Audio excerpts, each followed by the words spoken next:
Hello friends, welcome to my YouTube channel civil study of law. Friends, आज के topic में POCSO act 2012, protection of children from sexual offence act 2012, लैंगिक अपराधों से बालकों का संरक्षण अधिनियम 2012 के कुछ महत्वपूर्ण प्रश्नों को डिस्कस करें। चूँकि बिहार एपीओ मेंस एग्जाम में पेपर नंबर 7 माइनर एक्ट्स के संबंध में बहुत ही महत्वपूर्ण प्रश्न हैं, जिनको आप अच्छे से तैयार कर लें। ये प्रश्न बार बार परीक्षाओं में पूछे ही जाते हैं। तो शुरू करते हैं प्रश्नों को। क्वेश्चन नंबर फर्स्ट है कि भारत में लैंगिक अपराधों से बालकों के संरक्षण हेतु लैंगिक अपराधों से बालकों का संरक्षण पॉक्सो एक्ट 2012 पारित करने की आवश्यकता क्यों पड़ी या लागू करने की आवश्यकता क्यों। तो जब भी आप किसी भी क्वेश्चंस का आंसर फ्रेम करें तो सबसे पहले आप कोशिश ये करें कि एक अच्छा उत्तर लिखने के लिए कि प्रश्न को देखें कि कितने भागों में डिवाइडेड किया जा सकता है और हेडिंग वाइज आप प्रश्न के उत्तर को। तो फर्स्ट हेडिंग डालेंगे कि पॉक्सो अधिनियम 2012 पारित करने की आवश्यकता। तो लैंगिक हमला, लैंगिक उत्पीड़न और अश्लील साहित्य के अपराधों से बालकों का संरक्षण करने और ऐसे अपराधों का विचार करने के लिए, ट्रायल करने के लिए विशेष न्यायालय स्पेशल कोर्ट्स की स्थापना तथा उनसे संबंधित या अनुषंगिक विषयों के लिए उपबंध करने के लिए भारतीय गणराज्य के 63वें वर्ष 63 वर्ष में लैंगिक अपराधों से बालकों का संरक्षण अधिनियम protection of children from sexual offence act 2012 पारित किया गया, जिसको संक्षेप में पॉक्सो अधिनियम 2012 के नाम से जाना जाता है। इस अधिनियम में कुल 46 धाराएं हैं, जो कि कुल 9 अध्याय में विभाजित की गई हैं। धारा 1 के अनुसार इसका विस्तार जम्मू कश्मीर राज्य के सिवाय संपूर्ण भारत पर है, परंतु जम्मू कश्मीर राज्य के सिवाय शब्द को 31 अक्टूबर 2019 को विलोपित कर दिया गया है। तो 31 अक्टूबर 2019 से अधिनियम का विस्तार संपूर्ण भारत पर है। दूसरी हेडिंग ये होगी कि भारतीय संविधान में क्या प्रावधान दिए गए हैं। तो भारतीय संविधान 1950 के अनुच्छेद 15 के जो खंड 3 है, उसमें अन्य बातों के साथ राज्यों को बालकों के लिए विशेष उपबंध करने के लिए सशक्त किया गया है कि राज्य उनके संबंध में विशेष उपबंध कर सकते हैं। इसके अतिरिक्त अनुच्छेद 39 आर्टिकल 39 में अन्य बातों के साथ ये उपबंध किया गया है कि सुनिश्चित रूप से बालकों की सुकुमार अवस्था का दुरुपयोग न हो और बालकों और अल्पवयस्क जो व्यक्तियों की शोषण से रक्षा की जाए और उनको स्वतंत्र और गरिमामय वातावरण में स्वस्थ विकास के अवसर और सुविधाएं उपलब्ध कराई जाएं। तीसरी हेडिंग से होगी कि संयुक्त राष्ट्र की महासभा द्वारा बालकों के संबंध में क्या दिशा निर्देश जारी किए। तो संयुक्त राष्ट्र की महासभा द्वारा अंगीकृत बालकों के अधिकारों से संबंधित अभिसमय कन्वेंशंस को, जो बालकों के सर्वोत्तम हित को सुरक्षित करने के लिए सभी राज्य पक्षकारों द्वारा पालन किए जाने वाले मानकों को विहित करता है, जिसे भारत सरकार ने तारीख जो कि 11 दिसंबर 1992 को अंगीकृत किया है, जिसके अंतर्गत संयुक्त राष्ट्र सम्मेलन सभी राज्य पक्षकारों से अपेक्षा करता है कि वे पहला कि किसी भी बालक के किसी विधि विरुद्ध लैंगिक क्रियाकलाप में लगाए जाने के लिए या उत्पीड़न या उत्प्रेरणा, दूसरा है कि वेश्यावृत्ति या अन्य किसी विधि विरुद्ध लैंगिक व्यवसाय में बालकों के शोषणात्मक उपयोग से, और तीसरा है कि अश्लील क्रियाकलापों और सामग्रियों में बालकों के शोषणात्मक उपयोग करने को सभी समुचित द्विपक्षीय का बहुपक्षीय उपयोग के द्वारा उपायों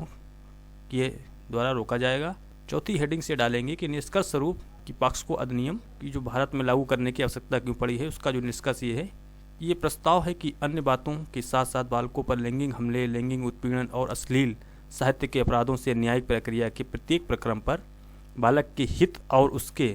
हित और भले की रक्षा के लिए रिपोर्ट करने, साक्ष्य के अभिलेखन, अपराधों के अन्वेषण, investigation of offence and trial और विचारण के लिए बाल अनुकूल प्रक्रियाएं समाविष्ट करने पर सम्यक रूप से ध्यान देते हुए और ऐसे अपराधों के त्वरित विचारण, शीघ्र विचारण के लिए विशेष न्यायालयों की जो कि स्पेशल कोर्ट होंगे उनकी स्थापना का उपबंध करने के लिए एक स्वतःपूर्ण व्यापक विधान अधिनियमित किया जाए, जो कि सभी बालकों के लैंगिक दुरुपयोग और शोषण से रक्षा, सुरक्षा और संरक्षा का अधिकार का प्रवर्तन में योगदान दे, और विधेयकों में अंतर्विष्ट विभिन्न उपबंधों को विस्तार से स्पष्ट किया जाए। विधेयक उपरोक्त उद्देश्यों को पूरा करने के लिए पर्याप्त हों, इन सभी को ध्यान में रखते हुए व्यवस्था करने के संबंध में प्रावधान दिया जाना चाहिए विधेयकों में। तो ये प्रश्न था कि भारत में पॉक्सो अधिनियम लागू करने की आवश्यकता क्यों पड़ी। तो इसको हमने 4 भाग में डिवाइड किया। नेक्स्ट क्वेश्चन को देख लेते हैं कि लैंगिक हमला, सेक्सुअल असॉल्ट पर संक्षिप्त टिप्पणी लिखना है। लैंगिक हमला की परिभाषा जो है, लैंगिक अपराधों से बालकों के संरक्षण अधिनियम पॉक्सो एक्ट 2012 की धारा 2 सब क्लास 1 में दी गई है। दो सब क्लास वन के अनुसार लैंगिक हमला को परिभाषित किया गया है, जिसमें जो लैंगिक अपराधों से बालकों का संरक्षण अधिनियम 2012 है, उसकी जो धारा 2 है सब क्लास 1 के अनुसार जो परिभाषा दी गई है लैंगिक हमले की, वो इस प्रकार है कि जो धारा 7 में है, धारा 7 के अनुसार जो कोई भी लैंगिक आश्रय से बालक की योनि, लिंग, गुदा या स्तनों को स्पर्श करता है या बालक से ऐसी व्यक्ति या किसी अन्य व्यक्ति की योनि, लिंग, गुदा या स्तन की स्पर्श कराता है या लैंगिक आश्रय से ऐसा कोई अन्य कार्य कराता है जिसमें प्रवेशन किए बिना या शारीरिक संपर्क अंतर्ग्रस्त होता है तो लैंगिक हमला करता है, ये कहा जाता है। जिसके लिए जो कि दंड का प्रावधान किया गया है पॉक्सो एक्ट की धारा 8 में दिया गया है, जिसमें ये कहा गया है कि जो कोई लैंगिक हमला करेगा ये दोनों में से किसी भी बाधित कारावास से दंडित किया जाएगा। पहला है कि 3 वर्ष से कम की नहीं होगी, किंतु जो कि 5 वर्ष तक की हो सकेगी, और जुर्माने से भी दंडनीय किया जाएगा। नेक्स्ट क्वेश्चन को देख लेते हैं, बहुत ही इंपॉर्टेंट क्वेश्चन है कि बालक के विरुद्ध अपराध जो कि भारतीय दंड संहिता के अंतर्गत और पॉक्सो एक्ट के अंतर्गत, तो भारतीय दंड संहिता 1860 के अंतर्गत अपराध और पॉक्सो एक्ट के अंतर्गत दंडनीय अपराध हैं, तो अभियुक्त को दोनों अधिनियमों के अधीन दंडित किया जाएगा या किसी एक के अंतर्गत। तो इस संबंध में अधिनियम में क्या प्रावधान दिए गए हैं? यदि कोई भी अपराध भारतीय दंड संहिता के अंतर्गत और पॉक्सो एक्ट के अंतर्गत दोनों के अंतर्गत दंडनीय है, तो दोनों के अंतर्गत किस अपराध से दंडित किया जाएगा, इसके संबंध में कि अधिनियम में क्या प्रावधान दिए गए। तो इसके उत्तर को देख लेते हैं कि अभियुक्त को उस अधिनियम के अधीन उपबंधी दंड से दंडित किया जाएगा जो दंड की मात्रा के गुरुतर है। गुरुतर का तात्पर्य ये है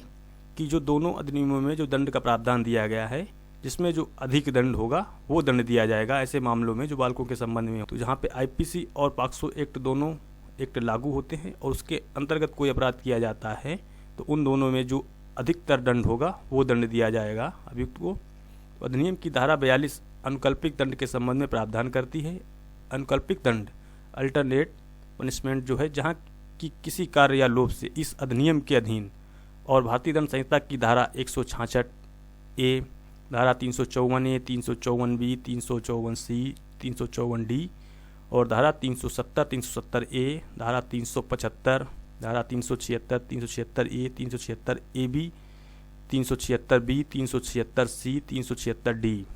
376 डी ए, 376 डी बी और धारा 376 ई, धारा 509 के अधीन या सूचना प्रौद्योगिकी अधिनियम 2000 की धारा 67 बी के अधीन दंडनीय कोई भी अपराध घटित होता है, तो वहाँ तत्समय प्रवृत्त किसी विधि में अंतर्विष्ट किसी बात के होते हुए भी ऐसे अपराध का दोषी पाया गया अपराधी उस दंड का भागी होगा जो इस अधिनियम के अधीन या भारतीय दंड संहिता के अधीन मात्रा में गुरुतर है। यानी कि जो दोनों अधिनियमों के अधीन जिसका जो दंड है अधिक होगा वो दंड दिया जाएगा। फ्रेंड्स, यहाँ पे आप धारा 354 ए, बी, सी, डी जो दी गई हैं ये 2013 में जोड़ी गई हैं, जो कि 3 फरवरी 2013 से प्रभावी है, संशोधन है। तो इसकी डेट भी आप याद रखें कि 3 फरवरी 2013 को धारा 354 ए, बी, सी, डी को जोड़ा गया है। और जो ये नई धाराएं 2018 में जोड़ी गई हैं जो कि 11 अप्रैल 2018 से प्रभावी है, जिसमें जो धाराएं जोड़ी गई हैं 376 डी ए को और 376 डी बी को और धारा 376 ए बी को जो जोड़ा गया है, ये 3 धाराएं 2018 में अंतर्विष्ट की गई हैं, 376 ए बी, 376 डी ए और 376 डी बी। 376 ए बी में 12 वर्ष से कम आयु की महिला के साथ बालाश्रम के लिए दंड के बारे में प्रावधान किया गया है और 376 डी ए में 16 वर्ष से कम आयु की महिला के साथ सामूहिक बालाश्रम के लिए गैंग रेप के संबंध में दंड का उपबंध किया गया है और 376 डी बी में 12 वर्ष से कम आयु की महिला के साथ सामूहिक बालाश्रम के लिए दंड का प्रावधान दिया गया है, जो कि ये धाराएं 2018 में जोड़ी गई हैं, तो उनको भी आप याद रखें। तो फ्रेंड्स, उम्मीद करता हूं कि आज के प्रश्न और उत्तर एग्ज़ाम के पॉइंट ऑफ व्यू से हेल्पफुल साबित होंगे। और यदि आप मेंस एग्ज़ाम या प्री एग्ज़ाम से संबंधित इम्पॉर्टेंट प्रश्नों के उत्तर सहित वीडियो देखना चाहते हैं तो आपको हमारे YouTube channel SIP study of law पर वीडियोज़ मिल जाएंगे, जहां पर आप जाकर चैनल को विजिट कर सकते हैं। और बिहार एपीओ मेंस एग्ज़ाम से संबंधित वीडियोज़ की सेपरेट प्लेलिस्ट आपको हमारे यूट्यूब चैनल पर मिल जाएगी, जिसको फॉलो करके आप मेंस एग्ज़ाम की तैयारी कर सकते हैं। और आने वाली वीडियोज़ का नोटिफिकेशन पाने के लिए यदि आप चैनल को सब्सक्राइब नहीं किया है तो चैनल को सब्सक्राइब कर बेल आइकन को अवश्य प्रेस कर लें, अन्यथा आने वाली वीडियोज़ की सूचना समय पर प्राप्त नहीं हो सकेगी। तो फ्रेंड्स, विधि की सटीक जानकारी के लिए जुड़े रहें अपने favourite YouTube channel SIP study of law से। तो मिलते हैं आपसे नेक्स्ट टॉपिक में महत्वपूर्ण तथ्यों के साथ। तब तक के लिए bye bye and take care. जय हिंद, जय भारत।